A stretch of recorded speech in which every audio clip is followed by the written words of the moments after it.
Amados irmãos e amigos em Jesus Cristo, tudo bem com vocês? Que a graça maravilhosa de Jesus Cristo, a comunhão do Espírito Santo esteja com cada um de vocês.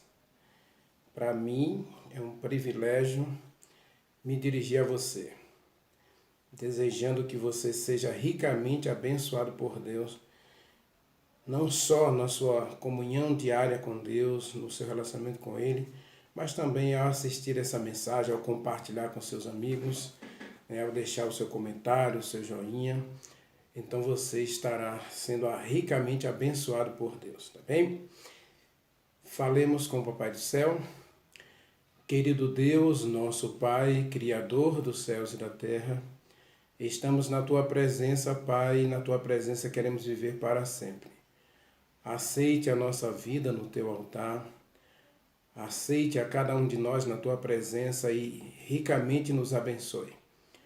E agora, ao estudar a Tua palavra, Pai, queremos ouvir a Tua voz. Então, abra o nosso coração, Senhor. Dá-nos iluminação plena do Espírito Santo.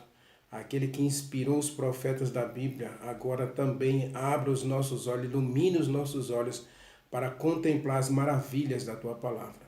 Aceite a nossa adoração, aceite o nosso louvor, aceite a nossa entrega, aceite os nossos pedidos, os nossos clamores e responde às nossas orações. Nós oramos e te agradecemos, Pai, no nome de Jesus Cristo, nosso Salvador, e no poder do Espírito Santo. Amém.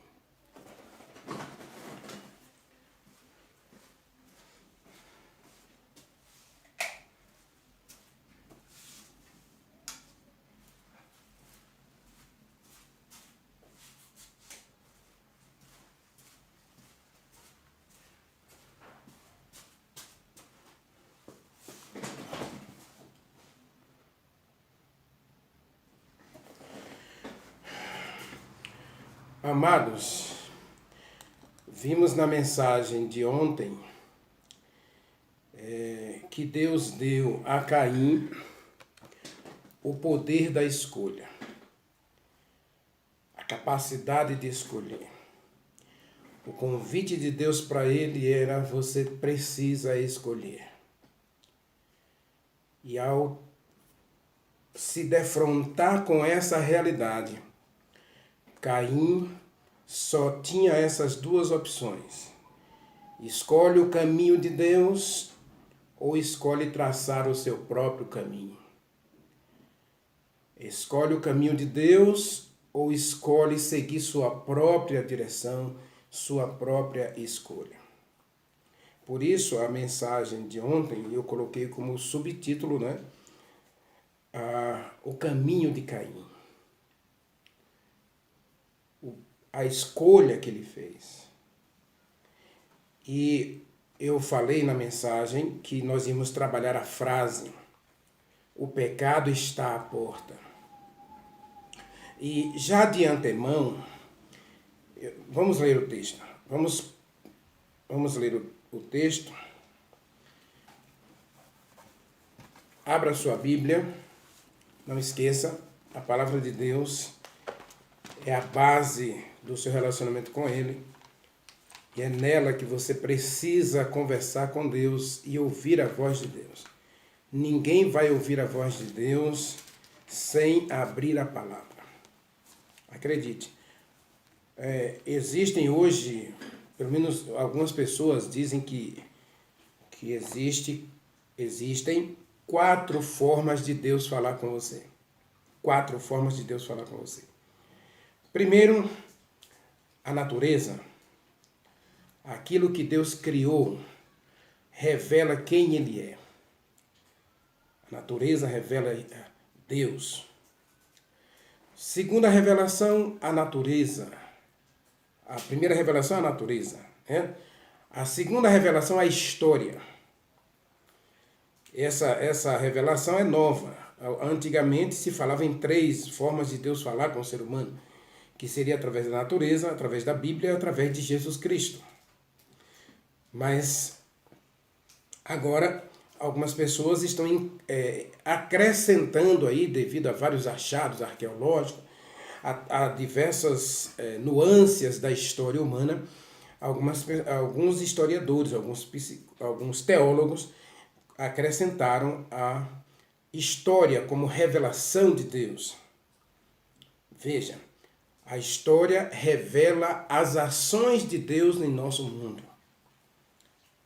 E as profecias bíblicas ao longo da história têm revelado a mão de Deus na história humana. A natureza revela o caráter de Deus, a bondade do Deus Criador, o amor de um Deus Criador. A história revela a ação de um Deus que age em favor do seu povo neste mundo. Aí vem a revelação, sublime revelação de Jesus Cristo. Porque ninguém jamais viu a Deus, mas Deus mesmo se fez revelar a nós através do Filho. Paulo fala que Jesus Cristo é a revelação de Deus a nós, o mistério revelado a todos nós. 1 João capítulo 3, capítulo 5, fala dessa revelação, do Cristo que veio, do Deus que ama o pecador e oferece seu Filho como prova desse amor. E a Bíblia? A Bíblia é a revelação máxima de tudo que Deus é e de tudo que Ele faz, de tudo que Ele proporciona para os seus filhos, está na Bíblia. Então, se você quer conhecer a Deus, você precisa contemplar a natureza, você precisa tirar tempo para ficar em meio à natureza. E se a gente passasse um bom tempo contemplando a natureza, vocês já perceberam que a maioria das minhas lives, das minhas mensagens, são gravadas justamente em meio à natureza. E ali a gente percebe árvores secas, galhos secos, árvores frondosas. Hoje mesmo eu estive lá no local de gravação, mas aí começou a chover, eu vim para gravar em casa. Não estou gravando lá na beira do rio por isso, porque está chovendo e eu preciso gravar essa mensagem para todos nós. Então a natureza revela a bondade de um Deus criador, o amor de um Deus que cria todas as coisas perfeitas, e o objetivo da criação é para a beleza e felicidade humana. A história, durante toda a história a gente tem visto, lógico que a história às vezes ela é distorcida, coloca Deus como um mau caráter, um ser mau, vingativo, destrutivo. Mas se você olhar para o prisma do amor de Deus, você vai ver que na história, diante de toda a carnificina, diante de todo o sangue, diante de todas as tragédias humanas, nós vemos a mão de um Deus que continua guiando a história para um final feliz. A história não vai terminar com a tragédia, a história termina com a salvação, com a redenção e a restauração de todas as coisas. Isaías capítulo 65 e Apocalipse capítulo 22, 21 e 22 falam que o final não é triste, o final é glorioso, o final é feliz. Jesus Cristo é a prova do grande amor de Deus, veio para salvar você, veio para me salvar, veio para nos salvar. E a Bíblia é onde está relatado tudo que Deus fez, tudo que Ele está fazendo, tudo que Ele vai fazer por mim e por você. A promessa, as promessas, 4.894 promessas, 6.632 mandamentos, são, na verdade, orientações, conselhos, advertências, admoestações, correções, repreensões, para que você encontre a verdadeira paz e a verdadeira felicidade. Então, abra sua Bíblia. Gênesis capítulo 4, está escrito, versículo 7, né? Se você proceder bem, é certo que você será aceito. Eu estou afirmando, porque Deus diz assim, não é certo que você será aceito? Então, se você proceder bem, com certeza você é aceito. Deus está falando com Caim. Nós vimos na mensagem anterior, esse Deus maravilhoso que se interessa pelo ser humano e é capaz de parar o que ele está fazendo, capaz de deixar tudo de lado para vir socorrer, para vir buscar, para vir estar perto do ser humano. Deus nunca quis ficar longe da gente. O pecado é que nos separou dele, né? Mas ele vem seja em teofania, seja em sonho, seja na revelação da sua palavra, na revelação da história, na revelação da natureza, seja na revelação de Jesus Cristo, Ele vem falar com você. Ele vem para ficar perto de você. E diz, se todavia você proceder mal, eis que o pecado está à porta. Então nós vimos ontem a questão da escolha, o certo e o errado.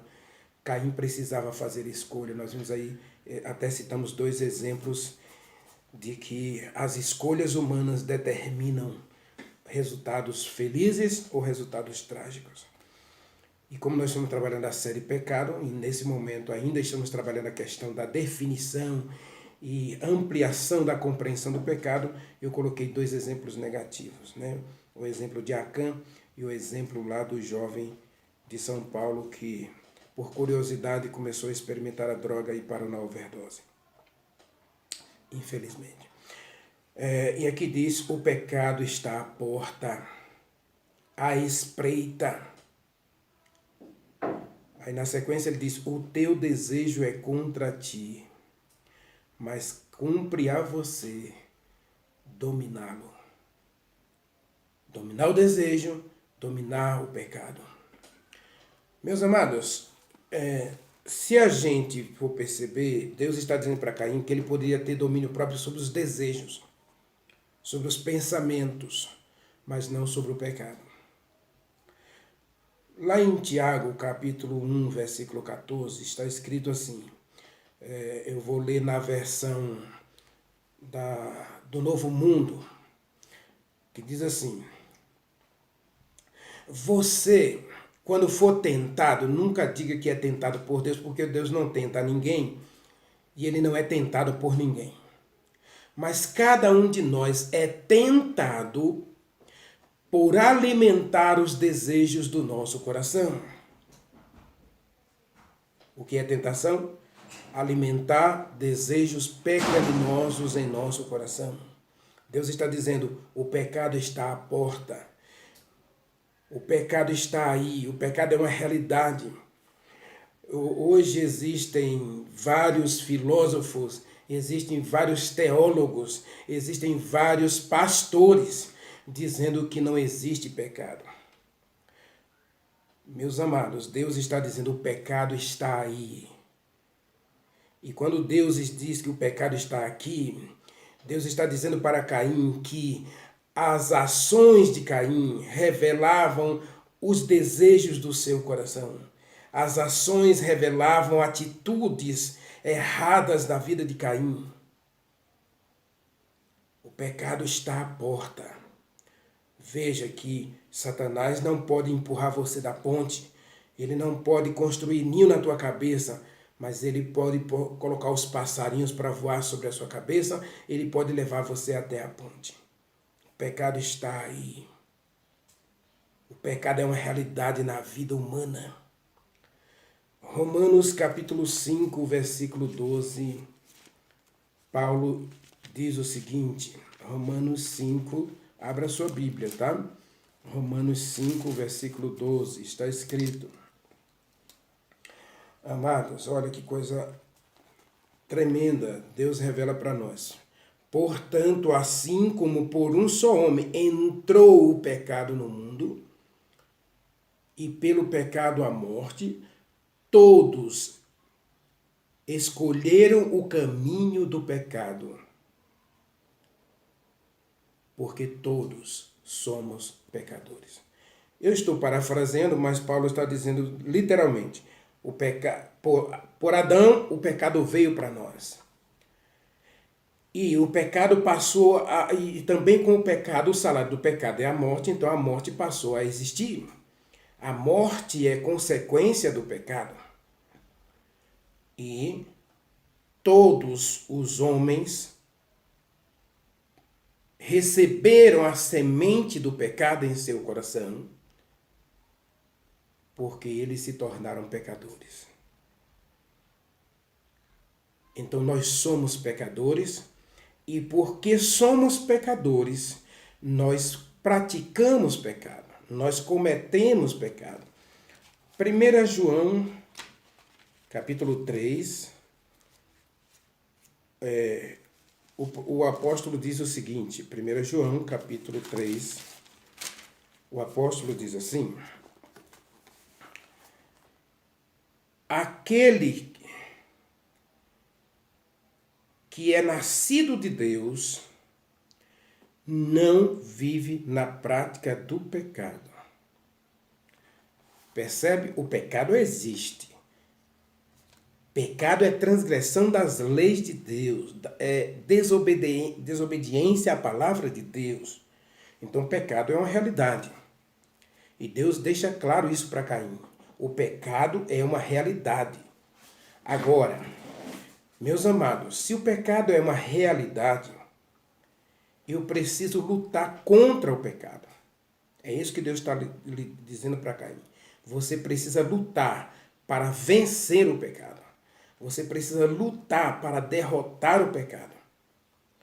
Agora, eu vou dizer duas coisas aqui em relação a isso, para que a gente perceba que eu disse no começo que a gente não pode dominar o pecado.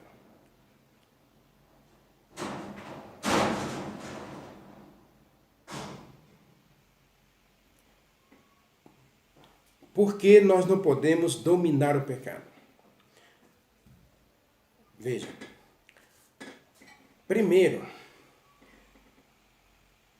nós estamos trabalhando essa série no ponto de vista assim, da teoria que o pecado nasce de desejos, de sentimentos, de vontades.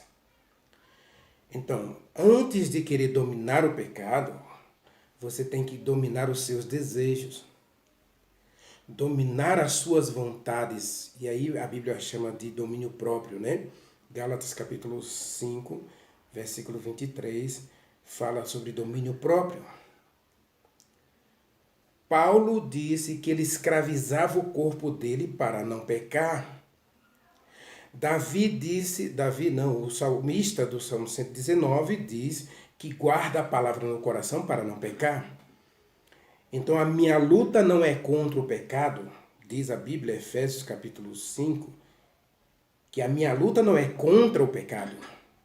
A minha luta é contra os meus desejos, é contra as minhas vontades, é contra os meus caminhos, minhas escolhas.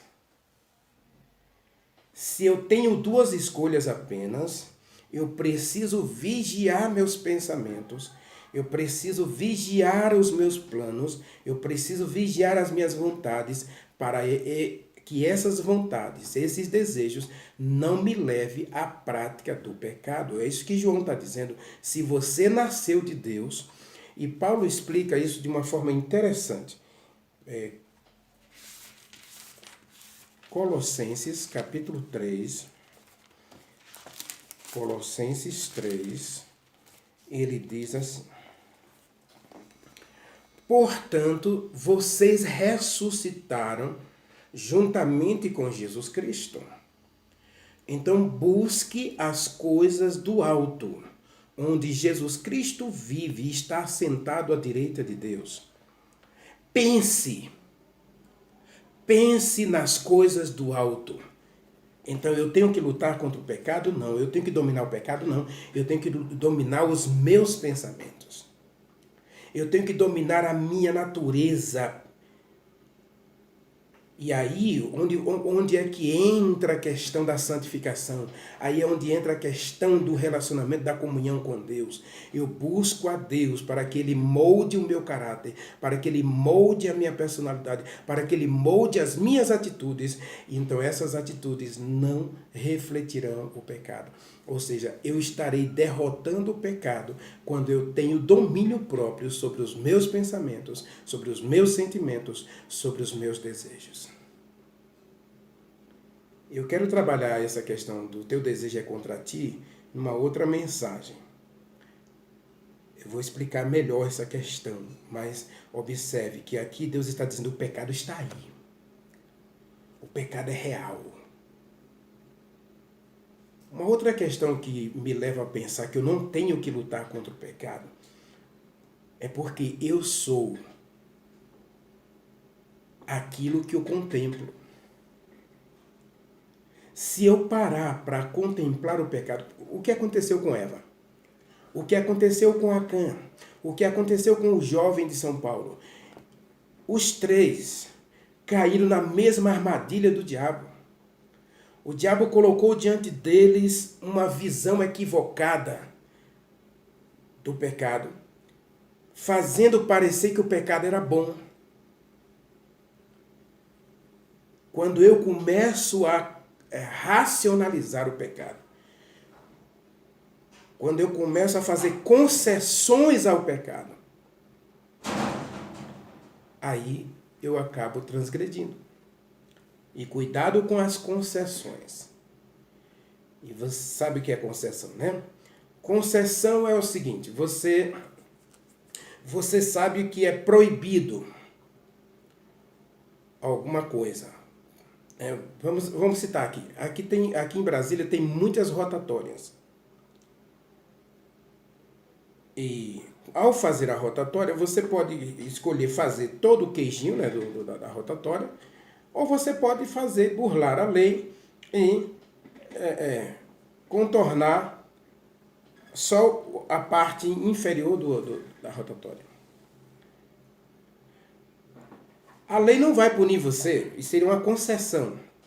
Você está errado, está fazendo algo errado, mas como não representa um perigo, e outra coisa, não existe uma lei específica dizendo que aquilo que você está fazendo é completamente errado, é proibido por lei e é passível de multa, então a lei faz vista grossa a essa ação sua, é uma concessão. Digamos assim, você fez um bolo, tá certo? Você fez um bolo e pediu para o seu filho ou para a sua filha, dizer assim, olha, esse bolo nós vamos partir, né, e vamos compartilhar com todos apenas no jantar ou após o jantar. E aí a sua criança, né, que é irrequieta, não tem paciência, ela quer pegar de uma vez só por todas, ela quer ir lá e pegar. Você deu uma saidinha e ela foi lá e passou o dedo no bolo, no glacê do bolo, e comeu um pedaço do bolo lá, fez aquele buraquinho lá no bolo.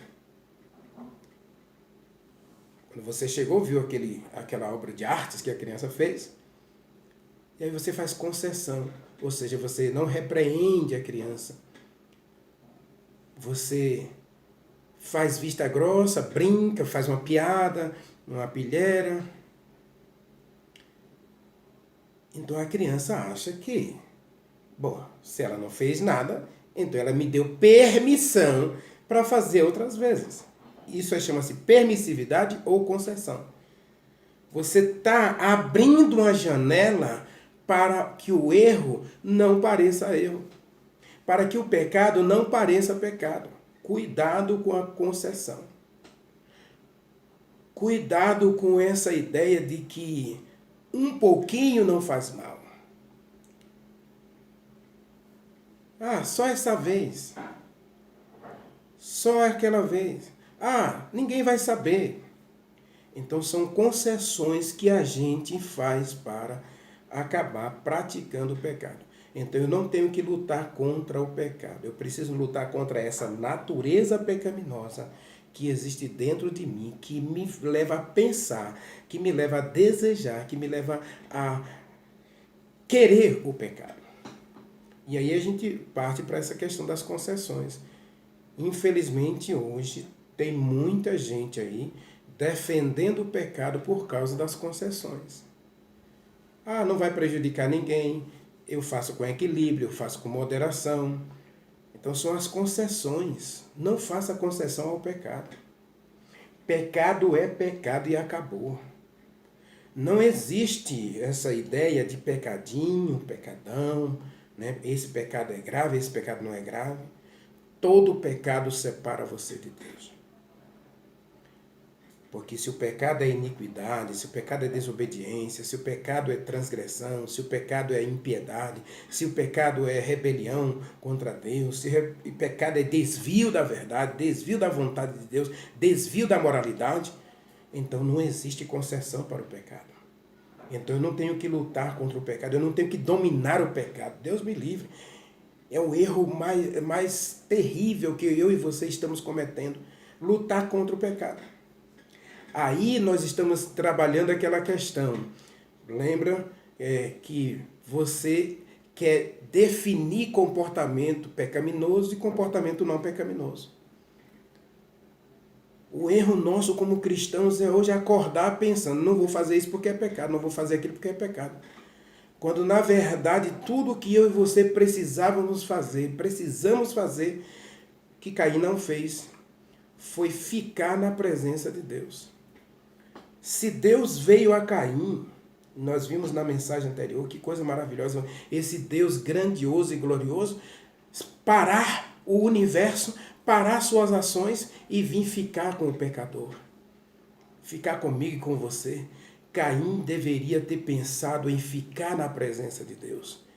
Por isso Paulo e João insistem em que a gente cada dia separe tempo para ficar na presença de Deus, porque é na presença de Deus que você alcança a vitória sobre o pecado. Por quê? Porque na presença de Deus, contemplando a Deus, você vai ser transformado à imagem e semelhança de Jesus Cristo.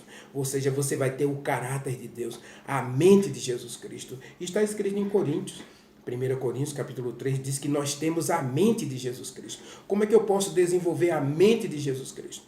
Sem tirar tempo para ficar com Jesus Cristo. Deus veio a Caim e disse para ele, filho, você precisa entender que o pecado é real.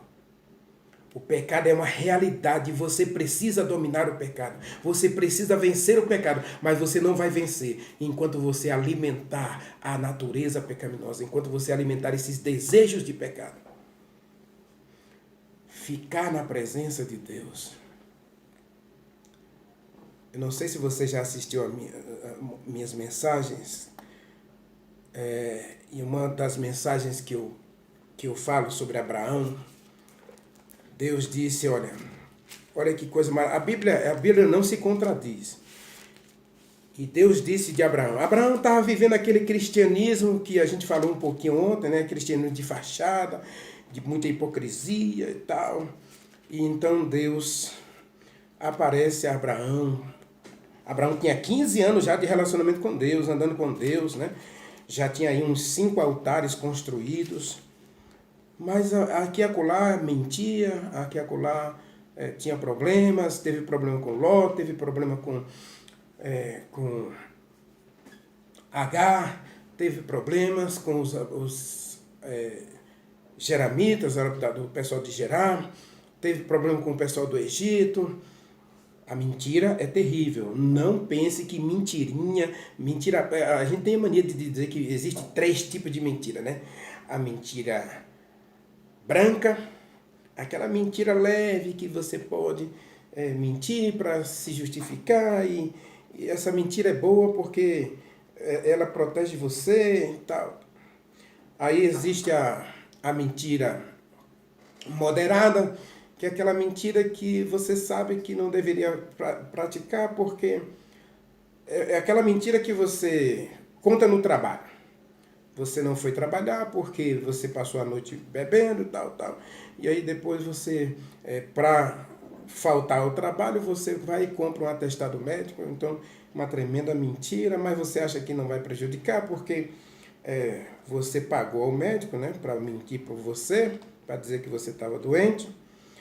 E existe aquela mentira grave, né, que é aquela mentira que você realmente faz para prejudicar os outros.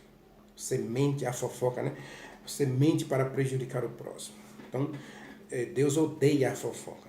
Está escrito em Provérbios 6, verso 22. Deus odeia a fofoca. Verso 19, desculpe. Verso 19 diz que Deus odeia a fofoca. Então, a mentira é hedionda. Então, o pai da mentira, quem é o pai da mentira? É Satanás. Então, cuidado com as mentirinhas, cuidado com os pecadinhos. Salomão, ele diz no livro de Cantares que o que incendeia uma lavoura é uma pequena raposinha. Então, cuidado com as raposinhas. Tiago fala que uma faísca, uma única faísca é capaz de incendiar uma floresta. Cuidado com os famosos pecadinhos. Caim, o pecado está à porta, meu irmão. O pecado está à porta. Oh, meu filho, o pecado está aí. Você precisa vencer o pecado. Agora, você não pode vencer o pecado lutando contra o pecado. Você tem que lutar contra a sua natureza. Na sequência do versículo foi o que Deus disse. O seu desejo é contra você. A gente tem que trabalhar isso separado, porque uma mensagem, fica muito longa a mensagem. Mas vamos aqui. Abraão foi chamado por Deus e tinha 75 anos, começou a andar com Deus e o relacionamento foi indo, mas ele foi fraquejando aqui e acolá, lutando contra algumas coisas que ele tinha, tendências herdadas e cultivadas para o mal que nós todos temos, tendências herdadas e cultivadas para o mal que todos nós temos. É isso que nós temos que lutar, é contra isso. Não temos que parar para guerrear contra o pecado. Lá em Efésios diz que a gente não tem que lutar contra o pecado. Nossa luta não é contra o pecado, nem contra a carne, nem contra o sangue, é contra a vontade de pecar, contra os desejos do mal que está em nosso coração. E aí, Abraão tinha 99 anos, Gênesis 17, versículo 1, quando Abraão atingiu a idade de 99 anos, Deus se apareceu a ele e disse: eu sou o Deus Todo-Poderoso.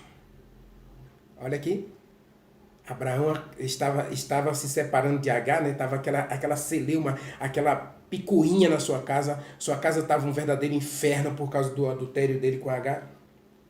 Aí Deus aparece a ele. Como Deus vai aparecer para você, Deus vai aparecer para mim. Ele sempre aparece, meu irmão.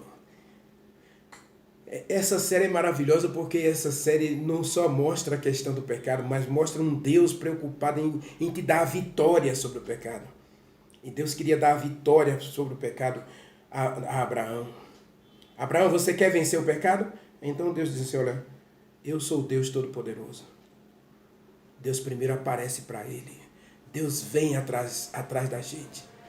Deus corre atrás da gente, porque mais interessado do que nós, Deus está interessado na tua vitória e na minha vitória. E ele diz: ande na minha presença. Você quer vencer o pecado, meu irmão? Ande na presença de Deus. Deus disse para Abraão: eu sou o Deus Todo-Poderoso. Deus não está preocupado aqui em jogar na cara o pecado de Abraão, a tragédia que ele trouxe para a casa dele. Ele destruiu a vida de um jovem. Com 14 anos, aquele jovem teve que se virar sozinho, junto com a mãe, no deserto, com um pedaço de pão e uma botija de água. O pecado sempre vai trazer tragédia para a tua vida. O pecado sempre vai trazer tragédia para a minha vida. O pecado é destrutivo. A gente tem que parar de brincar com o pecado. Abraão, eu sou o Deus Todo-Poderoso. Deus apareceu para Abraão. Mas eu quero te dar a vitória, Abraão. E a vitória não está você lutar contra o pecado. A vitória está você compreender que eu sou Deus. Eu sou Deus. Eu sou o único capaz de te fazer vitorioso. Eu sou o único capaz de te dar a vitória sobre toda a natureza pecaminosa que você está desenvolvendo em você. Ande na minha presença e você será perfeito. Diz o texto aqui. Então eu quero parafrasear dizendo o seguinte: Abraão, eu sou o Deus Todo-Poderoso. Eu tenho poder para derrotar o mal na tua vida. Tudo que você precisa fazer é ficar na minha presença. Tudo que você precisa fazer é andar na minha presença. E aí você será vitorioso. Deus disse isso para Caim. O pecado está à porta, Caim. Agora, quem foi que falou? Deus. E Deus estava onde? Perto de Caim. Deus veio até Caim dizer para ele: filho, o pecado é uma realidade, o pecado é um problema, e eu e você precisamos travar juntos essa batalha, porque sem mim você será derrotado. Meus amados, eu às vezes fico impressionado como o Espírito Santo age na vida da gente, como ele ilumina a vida da gente, de tal forma que a gente passe a compreender e entender a vontade de Deus. Eu quero fazer uma comparação aqui, porque aqui está dizendo que o pecado está à porta. Lá em Apocalipse, capítulo 1, versículo 5, diz que Jesus Cristo é o Cordeiro morto por causa dos meus pecados. Apocalipse, capítulo 1, versículo 5, diz que Jesus Cristo é o Cordeiro morto por causa dos meus pecados.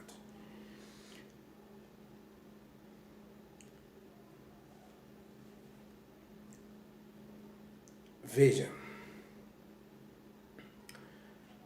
aquele que nos ama e pelo seu sangue nos libertou dos nossos pecados. E aqui João tem essa visão do Cordeiro. Caim deveria ter oferecido a Deus o Cordeiro. Porque o Cordeiro de Deus é o que tira o pecado.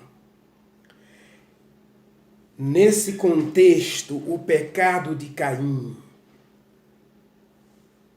foi não oferecer a Deus o Cordeiro.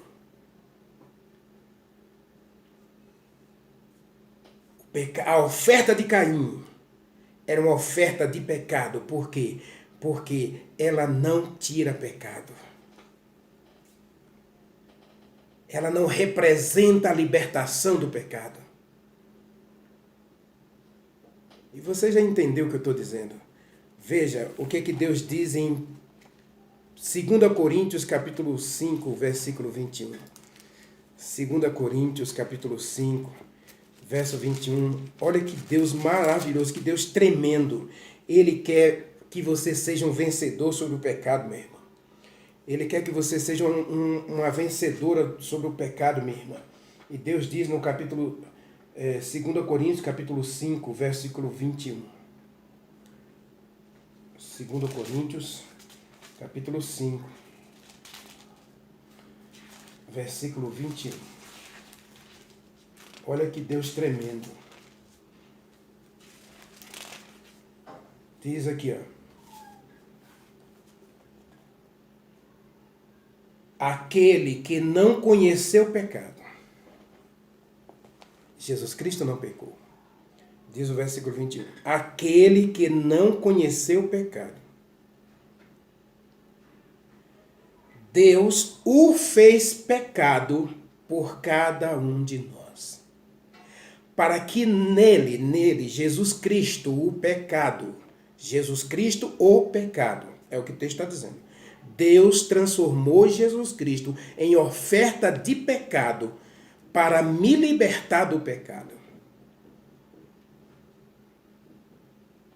O erro de Caim foi rejeitar o Cordeiro, não sacrificar o Cordeiro, porque o Cordeiro de Deus é o que tira o pecado. E Deus está dizendo, aquele que não tinha pecado, Deus o transformou em oferta de pecado, para que nele, Jesus Cristo, que venceu o pecado na cruz, eu seja feito justiça de Deus. Nós vimos na mensagem anterior, Deus matou o cordeiro para que Eva vestisse a pele do cordeiro. Adão matou o cordeiro. Deus matou o cordeiro para que Adão vestisse a pele do cordeiro. Jesus Cristo é o Cordeiro de Deus que tira o pecado. E Caim não entendeu o sacrifício que Deus fez. Caim não entendeu a oferta que Deus pedia. Caim não entendeu o propósito de Deus, a vontade de Deus, o plano de Deus, as leis de Deus. Por isso ele ofereceu frutas. E tem muita gente hoje. A mensagem de Caim, nós poderíamos trabalhar mais uma mensagem. Eu vou trabalhar com vocês mais uma mensagem lá em Gênesis 4, porque existem 3 mensagens. Além dessa questão do pecado está à porta, existe a questão da adoração. Né? Caim ofereceu um sacrifício a Deus. Então nós vamos trabalhar essa questão também. Meu irmão, qual é a oferta que você está fazendo a Deus? Paulo, ele entendendo essa questão de Caim, ele faz um apelo para mim e para você. Eu vou voltar ao texto aqui de Coríntios, para a gente terminar com a questão lá de Apocalipse, né? E João capítulo 1, versículo 29, João, ao ver Jesus Cristo, ele disse: eis o Cordeiro de Deus que tira o pecado do mundo. Mas em Romanos capítulo 12, Paulo fala de um sacrifício. Eu vou explicar isso depois, na outra mensagem, mas veja. Meus amados irmãos, rogo-vos pelas misericórdias de Deus, que apresente o vosso corpo em sacrifício vivo, santo e agradável a Deus, que é o vosso culto racional. Caim ofereceu um culto sem razão. Jesus Cristo fala disso, sobre a questão de adorar a Deus em espírito e em verdade. Culto racional. E ele diz no versículo 2, não vos conformeis com este mundo, mas transformai-vos pela renovação da vossa mente. Deus disse para Caim, o pecado está aí, você pode vencer o pecado, mas você precisa de ajuda, você precisa do sacrifício do cordeiro, você precisa matar o cordeiro. Porque sem derramamento de sangue não há remissão de pecados. Abraão estava vivendo aqueles sacrifícios tosco, adorando a Deus, mas mentindo, fazendo coisas aqui e acolá, cuidado com os pecadinhos, né? E aí Deus chega para Abraão: Abraão, você quer ser perfeito, meu filho? Ande na minha presença e entenda que eu sou Deus, eu sei o que é melhor para você, eu sou onisciente, eu sei o fim desde o começo, eu sei o resultado que você colhe quando você planta uma árvore, você vai ter que colher o fruto. Vira na mensagem anterior, né? Tu não se deixe enganar, de Deus não se zomba. Caim estava zombando da oferta de Deus, estava zombando do sacrifício que Deus ofereceu, estava zombando do plano que Deus tinha para a vida dele. Cuidado com essa religião em que você zomba da vontade de Deus, zomba dos planos de Deus. Quando Deus diz não, meu irmão, Ele quer que você alimente esse não no seu pensamento, para que esse não fortaleça o seu caráter, para que você não diga sim ao mal. Quando Deus diz não faça isso, não vá lá, não coma, não toque, não vista, não beba, Ele está dizendo: eu quero que você continue sendo feliz. E foi isso que Eva não entendeu. Por que Deus disse não coma dessa árvore? Porque Deus disse para aquele jovem: não toque em bebida alcoólica, não use droga. Por que Deus disse para essa moça: não pratique sexo antes de casar? Por quê? Porque Ele sabe que o final que Ele tem para você é melhor do que o caminho que você está escolhendo pensar e seguir.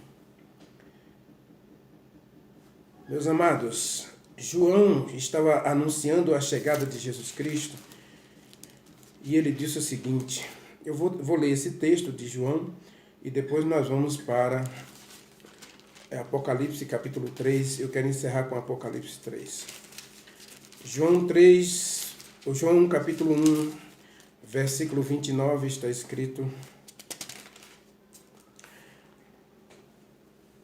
no outro dia João viu a Jesus Cristo que se aproximava dele e disse: eis o Cordeiro de Deus que tira o pecado do mundo.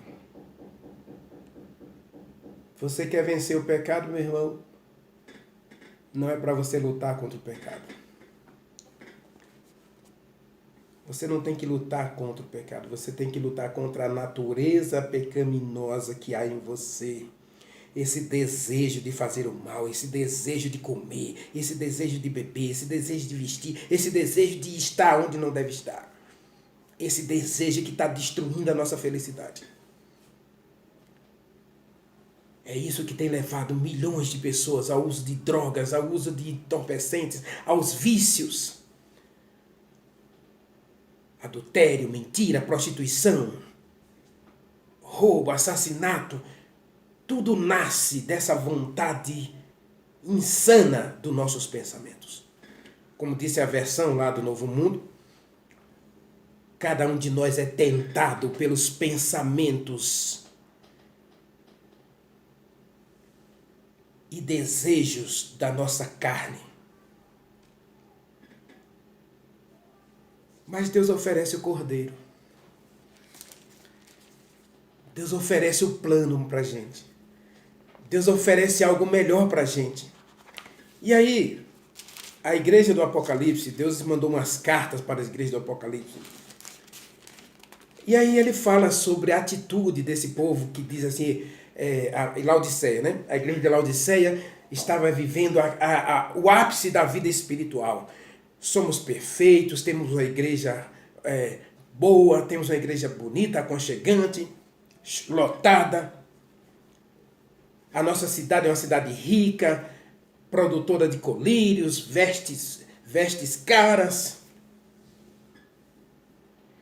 E aí Deus repreende essa atitude, né? O povo alimentando esse desejo de grandeza. Aí Deus olha para tudo isso e diz para eles: compre ouro refinado pelo fogo, vestes brancas para vestir vocês. Deus está oferecendo as vestes do Cordeiro.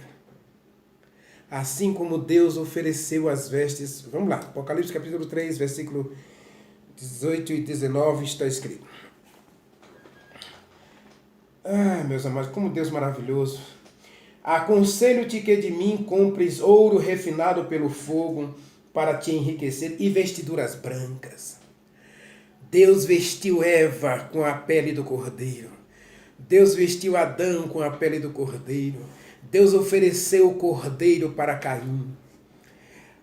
Ele precisava sacrificar o Cordeiro, porque a pele do Cordeiro, o sangue do Cordeiro é que dá a vitória e traz justiça para o pecador.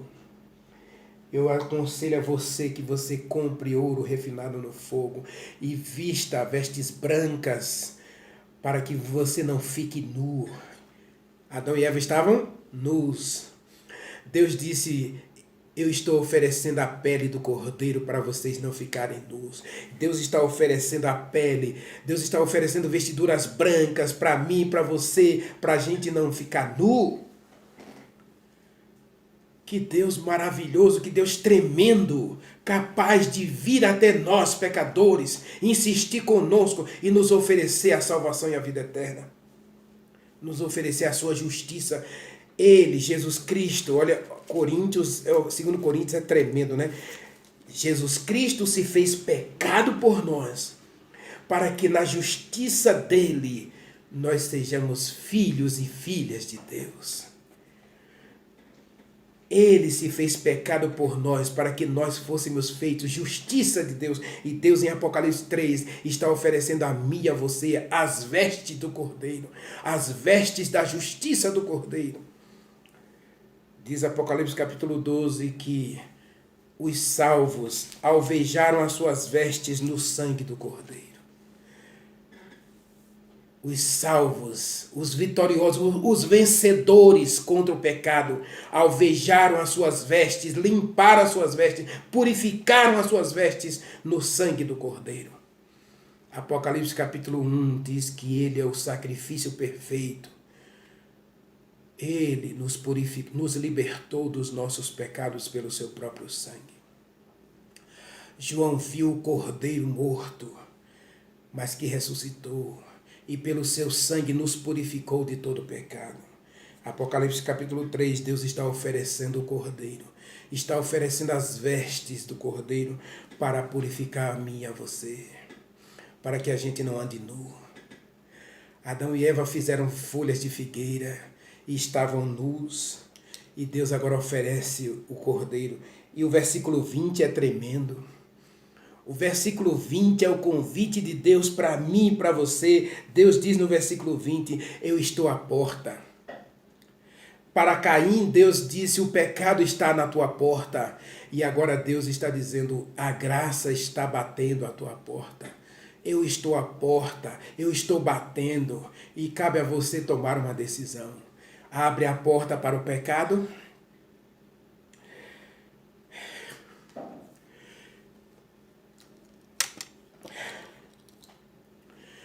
Meu amado irmão, minha querida irmã, meu querido amigo e amiga em Jesus Cristo, está diante de você o pecado e a vida eterna. Está diante de nós a salvação e a perdição. Deus apresentou para Caim, filho, o pecado está aí, é uma realidade, ele quer dominar você, ele quer escravizar você. E o salário dessa escolha, o salário do pecado é a morte. O que você vai escolher, filho? Agora eu estou aqui. Deus diz para Caim, eu estou aqui. Eu posso te ajudar, eu posso socorrer você, eu sou o único capaz de te libertar do pecado e te dar a salvação.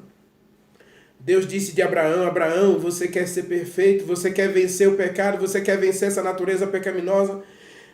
Então, ande na minha presença. Apocalipse capítulo 3, versículo 20, o Deus eterno, Criador do universo, diz para mim e para você, eu estou à porta da tua casa. E ele não está do lado de dentro, ele está do lado de fora, dizendo, filho, filha, eu quero entrar na tua vida. Se você quer ser um vitorioso, se você quer vencer o mal, você quer viver feliz, se você quer ser próspero, você quer ter sucesso na sua caminhada cristã, então pare de lutar contra o pecado e não comece a abrir a porta. Não abra a porta para esses desejos pecaminosos. Lá em Provérbios capítulo 3 diz que você precisa guardar a sua mente, o seu coração para evitar o pecado. É isso que Deus está dizendo para mim e para você. Estou hoje à tua porta e eu posso te dar a vitória. O que você vai escolher, meu irmão? O que você vai escolher, minha irmã? O que você vai escolher, meu amigo, minha amiga? Que porta você vai abrir? Jesus Cristo disse, entre pela porta estreita, porque existe uma porta larga que conduz para a perdição. Caim, o pecado está à tua porta. E eu também estou à tua porta. Quem você vai escolher para habitar o seu coração? O que você vai colocar no seu coração, meu irmão? Por isso, o salmista podia dizer, guardo no coração a tua palavra para não pecar. Que porta você vai abrir? Deseja você hoje abrir a porta ao Espírito Santo para que ele faça morada em teu coração? Deseja você hoje abrir a porta para que Deus entre e faça morada na tua vida? Ore comigo. Bondoso Pai, Deus Criador, obrigado, Senhor, porque Jesus Cristo veio e Ele é o sacrifício perfeito para a remissão dos nossos pecados. E obrigado, Senhor, porque embora o pecado seja uma realidade e ele esteja à nossa porta, o Senhor também não saiu de perto da nossa porta. O Senhor pede entrada em nosso coração e assim nós seremos vencedores contra o pecado. Obrigado pela vitória de Jesus Cristo na cruz.